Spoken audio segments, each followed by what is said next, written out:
Playing Separate Ways is a good reminder of just how great the Resident Evil 4 remake was, and on top of that, I really feel like for $10, this DLC is a steal. You get around roughly 4 hours of content. You get 7 chapters total. 2 of the chapters near the end can probably be the bulkiest in terms of content, in terms of action. You get a couple new bosses. You get a number of things that I feel like really separate it from the original DLC, which was solid, but a lot of people felt like was unspectacular. Here, you get a lot. You get more depth on Ada, on Luis. You get a lot of Wesker, which was pretty surprising because he kind of just shows up randomly sometimes. You get a lot of really good boss fights. You get a lot of good takes on certain areas. I really like the fact that Separate Ways pretty much covers up a bunch of plot holes that you probably noticed in the Resident Evil 4 remake. That was all intentional because this DLC was eventually going to come out.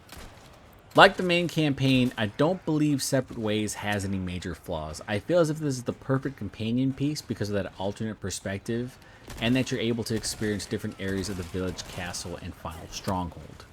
For those of you wishing for new enemy types, I don't know if that would have made sense given that you're operating in the same area as Leon. There are new bosses to face, some new puzzles to solve, and overall it just does a really good job of filling in the blanks. When it comes to gameplay, the big addition is the grappling hook, and this is just a thing of beauty. And if you have a grappling hook in your game and you implement it correctly, meaning it's multi-use, multi-purpose, I immediately elevate your game. And it's one of the reasons why I love Separate Ways. If you remember in the main campaign, there were certain sections where Leon had to navigate from point A to point B. And you had to be really strategic about your resource usage. And one of the things that you always had to tell yourself was that I could not use a lot of ammo in these areas. Like you just want to throw down a couple flashbangs just to get you through, maybe a grenade, always aim for the explosives, that type of stuff. And with Ada, it's kind of the same concept, but really I just need to find a grapple point and I'm good to go. There are a few sections in this game where my brain goes, I should probably shoot them at the legs, melee them, and then just keep it moving. But then a grapple point would appear and I was like, oh, cool. And you would just kind of chain grapple points as you were moving along. And then you realize you're at the end of that section. And my mind is just racing about all of the different speedrunner strats that you're going to see in Separate Ways because the grappling hook is just a really solid tool.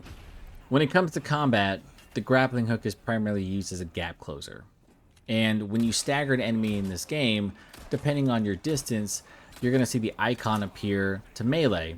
And once you see that icon, Ada's going to shoot out the grappling hook, and then she's going to close that distance super quick and finish them off with a spin kick. And this is super entertaining, and it's great for clearing out groups of enemies, especially near the end of the game when you get to some really hectic situations and you just want to kind of get past an area because you're in a rush. So that's really entertaining. I love it. I wish there were more animations, but I am satisfied for how quickly and how useful the ability is. Now, the other thing you can do with the grappling hook is that you can remove shields. Now, you need to get the case charm for this. It's really cheap, but it is such a useful ability because instead of you wasting all of those shotgun rounds or whatever ammunition you're utilizing, you can just remove the shield super quick. There's no resistance to it, by the way. The moment you get that icon to appear, you just remove the shield. I really wish that Capcom had a number of different animations to go along with it in regard to an enemy struggling or getting pulled down, something like that, or you maybe utilizing it to kind of close the gap and then kick them into other enemies. That would have been really cool too, but you really just kind of see this really basic shield removal animation where the enemy just loses it and they're just like, oh, okay. And they just kind of go at you. And I was just kind of disappointed because I expected more, knowing that the grappling hook animations against the bosses are insane. So if you remember when you fought as Leon in the main campaign during boss fights, and you had that opening for melee, it was just kind of like a couple of knife attacks, he might do a backflip or something, and then you're back to fighting. When you do it as Ada, you are literally watching Attack on Titan, primarily because she is just swinging around wildly, and then she ends up with this crazy cool knife flourish, and you're just like, holy shit, this is amazing. And that's how I felt every time I could get a knife follow-up, because at first in my head, I'm like, my gun is doing enough damage to the enemy. I don't really think I want to get up close and personal. But then my brain went, why is that icon appearing when I'm so far away? And almost instantly, Ada just whips out the grappling hook, shoots him, and then she just goes into that crazy animation. I'm like, yes, this is amazing.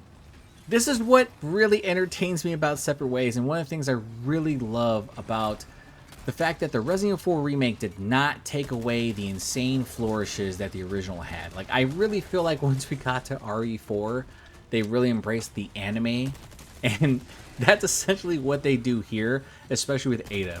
Because there's no way you're going to think it's realistic for her to just kind of grapple around and just knife people constantly. But she does, and it's incredibly entertaining, and I'm so glad they implemented it in boss fights because it makes them just so much more fun when you get to see her absolutely dominate a boss with a knife attack. Listen, I can't recommend this DLC enough. It's just fantastic. I really feel like if you loved the Resident Evil 4 remake and you wanted more of it, this is it. You'll also get more content for the Mercenaries campaign. You get Wesker, which, by the way, he is amazing. Wesker is so cool because primarily you're just meleeing people and he just goes into these crazy flourishes. He has a parry ability, which immediately insta-kills, and his mayhem ability is pretty much him just doing combos on everybody, so he becomes a fighting game character. I really wish they kind of threw in some of the Marvel vs. Capcom 3 stuff, but I digress. That's completely fine. Regardless, what I'm saying is that you're getting a lot of content here for $10. It's fantastic. And I don't know if I should address this, but I've seen a lot of comments on social media about how Capcom should kind of get called out for the fact that the Resident Evil 3 remake was about 4 to 6 hours, and if you do play Separate Ways slowly, you can probably get 4 to 6 hours out of the campaign. I really feel like it's harsh to compare the two because what you're getting in Separate Ways is kind of just a retread of certain areas, and the RE3 remake, they try to change a couple of things, but to be fair, they're kind of right too because it's $10 and I'm getting a lot of content in comparison to the full price title that was Resident Evil 3. I mean, I don't know how anyone else feels about it. I'm just saying I just found it entertaining that people were just so quick to call out Capcom because they were like, yo, you gave us the RE3 remake for $60, 4 hours or so of content, and I'm getting Separate Ways for 10, 4 hours or so of content. And honestly, I like Separate Ways more because, you know, the combat's fantastic. So I'm not trying to be as harsh, but they kind of make a point. That's all I'm trying to say. Anyways, that's going to do it for this video. If you like the content, please consider like, sharing, and subscribing. If you're playing Resident Evil 4 Separate Ways right now, tell me how you feel about it. Tell me what you liked. Tell me what you wanted. I seriously couldn't find a real flaw about the game. I loved it, but I do want to hear some people's opinions. I am Ken from Pixelated Thoughts, and I will talk to you next time.